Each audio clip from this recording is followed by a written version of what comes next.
తర్వాత 349వ నామము వందారు జనవత్సల. ఓం వందారు జనవత్సలాయై నమః. నమస్కరిస్తున్నటువంటి జనుల మీద అంటే బిడ్డల మీద వాత్సల్యము కలిగిన తల్లి. నమస్కరిస్తున్న జనులంటే అమ్మకి అందరూ బిడ్డలే. ఆ బిడ్డల్లో నమస్కరిస్తున్నటువంటి బిడ్డల మీద అమ్మకి వాత్సల్యము ఉంటుంది. వాత్సల్యం అంటే బిడ్డల మీద ఉండేటువంటి ప్రేమని వాత్సల్యము అంటారు. వాత్సల్యం అంటే తల్లిదండ్రులు తమ సంతానం మీద చూపేటువంటి ప్రేమని వాత్సల్యము అంటారు గనక అమ్మకి అందరూ బిడ్డలే. అందరూ అమ్మకి నమస్కారం చేస్తూనే అమ్మకి అందరూ నమస్కారం చేస్తారు. అందరి మీద అమ్మ వాత్సల్యాన్ని చూపిస్తుంది. చూపించేటువంటి తల్లి. వందనం 100 ప్రయోజనాల్ని కలుగజేస్తుంది. వందనం అంటే ఎంత వంగి వంగి వందనాలు చేస్తే వాడికి వర్చస్సు, వృద్ధి, తేజస్సు అన్నీ వస్తాయి. అందుకే బిడ్డలకి తల్లి నమస్కరించడం నేర్పాలి. ముందు దేవుడికి, తర్వాత తల్లిదండ్రులకి, తర్వాత ఎవరైనా ఇంటికి వచ్చినటువంటి వాళ్ళని గౌరవించి నమస్కరించటం అనేది ప్రతి వాళ్ళు పిల్లలకి నేర్పాలి. అది నమస్కారం అనేది చెయ్యటమే ఒక సౌభాగ్యం. ఈ నమస్కారము వల్ల ఆ నమస్కారం చెయ్యటమే ఒక సౌభాగ్యం అయితే చేస్తే సౌభాగ్యం వస్తుంది అంటున్నారు. చేసేటువంటి సంస్కారం ఒక సౌభాగ్యము అని చెబుతున్నారు. ఎంత సంస్కారం, ఆ నమస్కారం యొక్క గొప్పతనము ఎంతటిది అంటే మునకొండ మహర్షి యొక్క పుత్రుడు మార్కండేయుడు. ఆ మార్కండేయుడికి 16 సంవత్సరాలే ఆయుష్. అది తెలుసు తండ్రికి. చిన్నప్పటి నుంచి పెద్దలందరికీ నమస్కారం చేయటం అలవాటు చేశాడు ఆయన.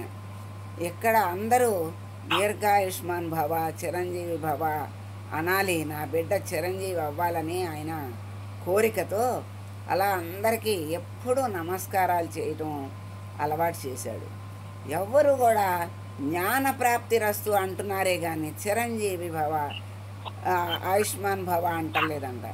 అయ్యో ఇలా అంటున్నారేంటి, నా కోరిక అది. మరి జ్ఞానము ఉండాలి, మరి ఆయుష్ ఉండాలి కదా, ఆయుష్ ఉంటేనే కదా ఏదైనా సాధించగలిగేది. అయ్యో నా బిడ్డకి 16 ఏళ్ళు వయసు పెరుగుతున్న కొద్దీ ఆయుష్ తరుగుతోంది అనేటువంటి బాధ ఆయనకి కలుగుతోంది. మామూలుగా మనము అజ్ఞానంలో ఉండి వయసు పెరుగుతున్న కొద్దీ ఆనందిస్తాం. అబ్బో ఇన్నేళ్ళు వచ్చినాయి, ఇంత పెద్దోడయ్యాడు. మనల్ని మనమైనా అబ్బా ఇంత వయసు వచ్చింది, ఇంత పెద్దోళ్ళం అయ్యాము అని అనుకుంటున్నాం. కానీ ఇంత పెద్దవాళ్ళం అయ్యాము, ఎంత పెద్దగా ప్రయోజనాన్ని సంపాదించాము, ఏమి ప్రయోజనం? ఇంత వయసుకి ఏం ప్రయోజనం? ఇంత వయసు అయిపోయింది, ఇంత కాలం గడిచిపోయింది. ఈ గడిచిన కాలంలో మనము ఏమి సంపాదించుకున్నాం, ఏమి సార్థకమైనటువంటి పనులు చేశాం, ఏం చెయ్యాలి, అదే మనం విచారించుకోవాలి. అలా విచారించుకోవటం వల్లే ఒక మహానుభావుని నీ వయస్సు ఎంత అంటే 16 అని చెప్పాడంట. ఈయనకి 80-90 ఏళ్ళు ఉంటాయి, 16 అని చెప్తున్నాడు. ఇంత గొప్పవాడు, ఇంత మహానుభావుడు అని అనుకుంటున్నాము. ఇంత తక్కువ చెప్పుకు తన వయసుని అంత మాత్రం తెలియదా మనకి, 16 అని చెప్తున్నాడు అని అనుకున్నారని. అనుకునేవన్నీ వాళ్ళకి తెలుసు కదా. అందుకనే నేను భగవంతుని తలచిన క్షణాలు మాత్రమే నా వయస్సుకి, నా జీవితానికి సార్థకమైనటువంటి క్షణాలు గనక ఆ క్షణాల లెక్క ప్రకారమే నేను నా వయస్సుని చెప్పాను. ఎంత వయస్సు పెరిగింది, మనము ఎన్నాళ్ళు బ్రతికాము అనేది లెక్క కాదు, ఎంత సమయం భగవంతునే మనము తలిచాము. ఎందుకంటే భగవంతుడు ఇచ్చిన ఈ జీవితం, భగవంతుడు ఇచ్చినటువంటి ఈ శరీరముతో భగవంతుని తలవటానికి ఎంత సమయం కేటాయించాం. మనకి ఇన్ని సంవత్సరాల్లో ఎన్ని క్షణాలు మనకి సార్థకమైనవి, మనకి ప్రయోజనమైనవి, మనకి ఉపయోగపడేవి, మళ్ళీ మనకి ముక్తినిచ్చేవి, మనకి మళ్ళీ పుణ్యాన్ని కానీ మంచిని కానీ ఇచ్చేవి ఎన్ని క్షణాలు అనేసి ఆ లెక్క పెట్టుకుంటే మనిషి అసలు ఇలాగే చెప్పుకోవాల్సి వస్తుంది. అంత కూడా చెప్పలేం మనమైతే. ఎందుకంటే మరి మనం అంత సమయం కూడా మనం 70 ఏళ్ళు 60 ఏళ్ళు వచ్చినా మనం అంత సమయం కూడా మనం కేటాయించట్లేదు. కేటాయించినప్పుడు మరి అంత వయసు చెప్పుకోవడానికి కూడా మనకు అధికారం లేదు. అసలు పెద్దవాళ్ళు అవుతున్నామని మనకి సంతోషము, మన పిల్లలు పెద్దవాళ్ళు అవుతున్నారని సంతోషమే. కానీ అయ్యో ఇంతకాలం వృధాగా అయిపోతుంది, ఆయుష్లో ఇంత తరిగిపోయింది, ఆయుష్ కాలం తగ్గిపోతుంది, మరి ఆ తగ్గిపోయిన కాలం తిరిగి రాదు. మనము ఇప్పటికైనా మిగిలిన కాలాన్ని సద్వినియోగం చేసుకోవాలి. ఆ భగవంతుడు ఇచ్చినటువంటి జీవితాన్ని భగవంతుడికి అర్పణ చెయ్యాలి అనేటువంటి జ్ఞానము, ఆ భావము కలిగి నడుచుకున్నటువంటి జన్మము, అదే సార్థకము, అదే ముక్తి. అలా చెప్పి ఆయన నమస్కారాలు చేస్తూ ఉంటే ఒకసారి సప్త ఋషులు వచ్చారంట. సప్త ఋషులు వస్తే వాళ్ళకి ఆయన మామూలుగా నమస్కారం అలవాటు చేశాడు కదా. ఆ సప్త ఋషులకి నమస్కారం చేస్తే వాళ్ళు దీర్ఘాయుష్మాన్ భవ అని దీవించారు. అమ్మయ్య అనుకున్నాడు తండ్రి. అయితే అక్కడ నారదుడుండి మీ దీవెన ఫలించదు అని చెప్పాడు. అదేంటి మా దీవెన ఫలించకపోవటం ఏంటి అంటే, అప్పుడు ఆయన మార్కండేయుని వయస్సు ఆయుష్ 16 సంవత్సరాలే అయిపోతుంది, మీ వాక్కు ఫలించదు అంటే, అది బ్రహ్మవాక్కు బ్రహ్మవాక్కు అంటే అప్పుడు బ్రహ్మ దగ్గరికి వెళ్ళి నీ వాక్కు ఫలించట్లేదు అని చెప్తాడంట.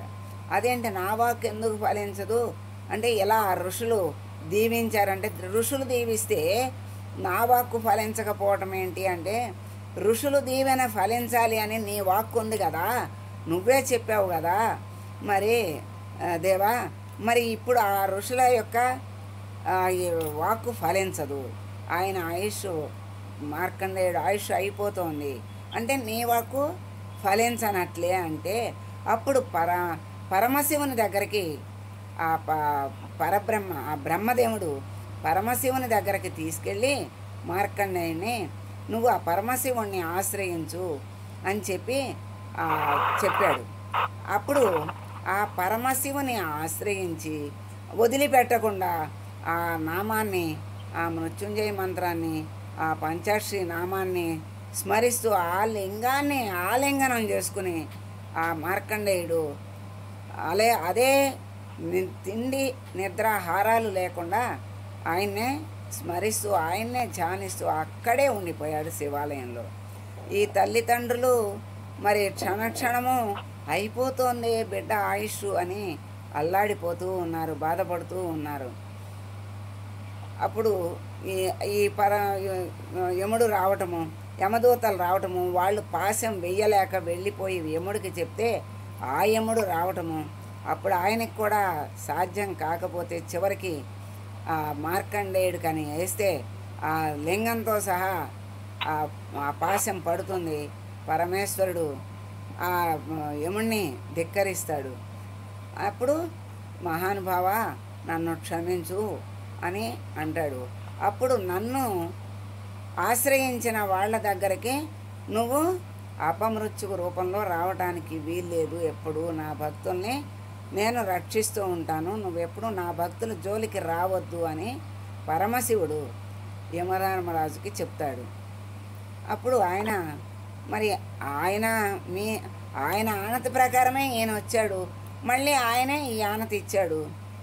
ఆయనకి నమస్కరించి ఆయన వెళ్ళిపోయాడు. అలా నమస్కారంతో ఆయుష్ని మరి ఆశీస్సుల్ని సంపాదించుకుని ఆ ఆయుష్ని సంపాదించుకుని చిరంజీవి అయ్యాడు మార్కండేయుడు. అలా నమస్కారం ఎంత గొప్పది అంటే మరి తల్లిదండ్రులకి నమస్కారం చేసి విఘ్నేశ్వరుడు గణాధిపత్యం సంపాదించాడు కదా. మరి తల్లిదండ్రుల యొక్క నమస్కారం యొక్క ఫలితం ఈ విధంగా మనకి గణేశుని కథ రూపంలో మనకి తెలియజేశారు. మరి పరమేశ్వరుని అంటిపెట్టుకుని ఆ నమస్కారము ధ్యానముతో ఎలా ఆయుష్ని జ్ఞానాన్ని మరి చిరంజీవత్వాన్ని ఎలా పొందాలో మార్కండేయుడి ద్వారా మనకి తెలియజేశారు. అలా వందనము అంటే వంగి వంగి ఉండటమే వందనము. ఎంత వంగి విద్య వినయాన్ని సంపాదించాలి, వినయాన్ని నేర్పాలి. అదే అసలైన విద్య. విద్య అంటే వినయాన్ని నేర్పే విద్య అసలైన విద్య అంటారు. ఇప్పటి విద్యలు వినయాన్ని నేర్పట్ల. ఎందుకంటే ఇప్పుడు విద్యార్థిగా గురువు దగ్గరికి వెళ్ళి విద్యని అర్థించి విద్యని సంపాదించుకున్నటువంటి కష్టపడి సేవ చేసి గురువుని మెప్పించి ఆ విద్యని ఆ గురువు అనుగ్రహంతో విద్యని సంపాదించుకున్నటువంటి ఆ రోజు విద్యార్థులు వినయంతో ఉండేవాళ్ళు. ఇప్పుడు చదువుకుంటున్నారు అని మనం మన భాషలో చదువుకుంటున్నాం అంటే కొన్నవాడు నేను కొనుక్కుంటున్నాను నా ఇష్టం అన్న ధీమాతో ఉంటున్నాడు. ఈ చదువులో లౌకిక చదువే కానీ ఆ సంస్కారాన్ని వినయాన్ని అసలైన చదువుని నేర్పేటువంటి అసలైన విద్య కాదు. ఇది బ్రతకటానికి నేర్పేటువంటి విద్యే కానీ ఎలా బ్రతకాలి ఆ సంస్కారాన్ని ఆ సంస్కృతిని నేర్పేటువంటి విద్య ఈరోజు మచ్చుకు కూడా లేదు కనుక ఈరోజు విద్య ఎవరికీ సంస్కారాన్ని వినయాన్ని నేర్పట్లేదు. అందుకే ఏమంటారంటే ఆ వంగినటువంటి ఆ తత్వానికి ఎంత ఊర్ధ్వస్థితి వస్తుంది అంటే ఇప్పుడు దేవుడు ఉన్నాడు, దేవుడు పల్లకీలో ఉంటాడు. పల్లకీకి దేవుడికి పైన ఇలా వంగి బద్దలు కట్టి అలంకారం చేస్తారు. అంటే వంగి ఉన్నటువంటి బద్దకి పరమాత్ముని కంటే పై స్థితి వచ్చింది. వంగనటువంటి మేదరి బద్దకి దొమ్మరి కాలి కింద పడి అది కాలి కింద పెట్టుకుని లాగి అది ఏదో అల్లుతూ ఉంటుంది, బుట్టలో తటలో ఏదో అల్లుతూ ఉంటుంది. అదే వంగిన బద్ద భగవంతుడి పల్లకీకి అంటే దేవుడి శిరస్సుకి పైన అలంకారంగా ఉండి దాని జన్మని ధన్యం చేసుకుంటుంది. అన్నీ బద్దలే, అన్నీ వెదురు బొంగులే, అన్నీ వెదురు బద్దలే, అయినా దేని సంస్కారం దానికే ఉంటుంది. ప్రతి దానికి కూడా ఒక సంస్కారం అనేది ఉంటుంది. అందుకే ఒకటి హీనంగా ఉపయోగపడితే ఒకటి ఉత్తమంగా ఊర్ధ్వగతిలో ఉపయోగపడుతుంది. అంటే మరి భగవంతుని పై స్థితిలో ఉన్నటువంటి ఆ బద్దకెందుకు అంత పై స్థితి ఊర్ధ్వస్థితి వచ్చింది అంటే వినయము చేత వంగటం వల్ల ఆ అంతటి స్థితి వచ్చింది. వంగని దాని స్థితి అంటే దొమ్మరి కాలి కింద తొక్కేటువంటి స్థితి వచ్చింది.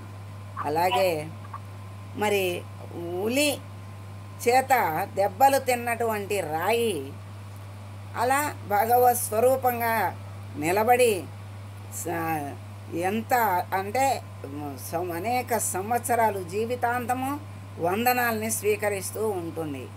ఆ కష్టము ఉలి దెబ్బలు ఎంత కష్టమో మరి ప్రతి 2 రాళ్ళు ఉన్నాయంట. ఉంటే ఒక రాయి దగ్గరికి వెళ్తే ఆ ఉలి పెట్టి కొడుతుంటే అది సహకరించలేదట. ఒక రాయి చూసుకుని పక్క రాయిని ఉలిపెట్టి కొడుతుంటే చక్కగా సహకరించి అది విగ్రహంగా మలచగలిగాడట ఆ శిల్పి. అప్పుడు ఆ రాయి విగ్రహంగా మారి గుడిలో ఉండి ఎంతమంది వందనాలు పొందుతూ ఉంది. ఈ ఆ, సహకరించని రాయి కాలి కింద బండలాగా అమర్చారు. భక్తుల యొక్క అనేక మంది దాన్ని తొక్కుతూ వెళ్తూ ఉన్నారు. మరి కష్టాన్ని భరించిన దానికి ఉన్నటువంటి విలువ, కష్టాన్ని భరించని దానికి ఉన్నటువంటి విలువ మనకి చక్కగా తెలుస్తోంది. అందుకే కష్టే ఫలే అన్నారు. ముందు కష్టపడితే తర్వాత సుఖపడతారు అంటే ఇదే. ఏదైనా ఒక మంచి పనికి మనం చెయ్యాలి, పూనుకోవాలి, దాన్ని పూర్తి చేయాలంటే ఎంతో నిగ్రహం, ఇంద్రియ నిగ్రహం ఉండాలి, మనో నిగ్రహం ఉండాలి. ఎంతో నిగ్రహంతో ఆ పనిని పూర్తి చేయాలి. కష్టం మీద పూర్తి చేసినప్పుడు జీవితాంతం ఆనందం మిగులుతుంది. అందుకే ముందు కష్టపడితే తర్వాత సుఖము అంటారు. ముందు సుఖపడితే తర్వాత కష్టము. అందుకే అందరి కాళ్ళు కింద నలిగి దాని స్థితి అదో స్థితి, బండరాయి స్థితి అదో స్థితి అయింది. కష్టానికి ఓర్చుకొని చక్కగా శిల్పంలాగా మలుచుకుని ఆ భగవంతుని రూపాన్ని పొంది అందరి వందనాల్ని పొందుతోంది అంటే రెండు రాళ్లే. మరి ఆ రాయి స్థితి ఏంటి, ఈ రాయి స్థితి ఏంటి? అది భగవత్ స్వరూపాన్ని పొందింది. ఇది అలాగే కాలి కింద పడి అధోగతికి ఇది వెళ్ళింది, అది ఊర్ధ్వగతికి వెళ్ళింది. అందుకని మనిషి జీవితాలే కాదు, దేని జీవితమైనా సరే దానికి ఉన్నటువంటి అంతకుముందు ఉన్నటువంటి సంస్కారం వల్ల వాటికి స్థితులు వస్తూ ఉంటాయి అని మనము వీటి ద్వారా తెలుసుకుంటున్నాం. అలా వందారు జన వత్సల అంటే అమ్మ నమస్కరించేటువంటి జనుల మీద వాత్సల్యాన్ని కురిపిస్తుంది. జనుల మీద వాత్సల్యం కలిగిన తల్లి అని మనకి ఈ అర్థం ద్వారా తెలుస్తుంది. ఇప్పుడు ఆ నమస్కారం యొక్క ఇంతే కాదు, ఎంతో ఉంది ఆ నమస్కారం యొక్క ప్రతిభ, ఆ నమస్కారం యొక్క విలువ మనము ఇంకా తెలుసుకోవాలి. అందరికీ వందనాల భావంతో మనం ఎప్పుడు అందరిలో ఉన్నటువంటి ఆ అమ్మని చూస్తూ ఉంటే అప్పుడు మనకెప్పుడు వందనము చెయ్యాలనిపిస్తుంది. వందనం భావంతో ఉంటాము, వందనం చేస్తూ ఉంటాము. ఆ వందనమే అమ్మ అనుగ్రహానికి కారణమవుతుంది. అమ్మ దయ ఉంటే అన్నీ ఉన్నట్లే.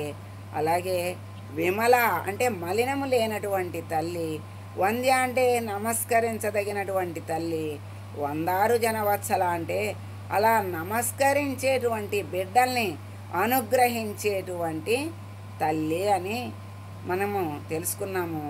అటువంటి వందారు జనవత్సల అయినటువంటి తల్లికి మంగళం పాడదాం. సర్వమంగళ మాంగళ్యే శివే సర్వార్థ సాధికే శరణ్యే త్రయంబకే దేవి నారాయణి నమోస్తుతే.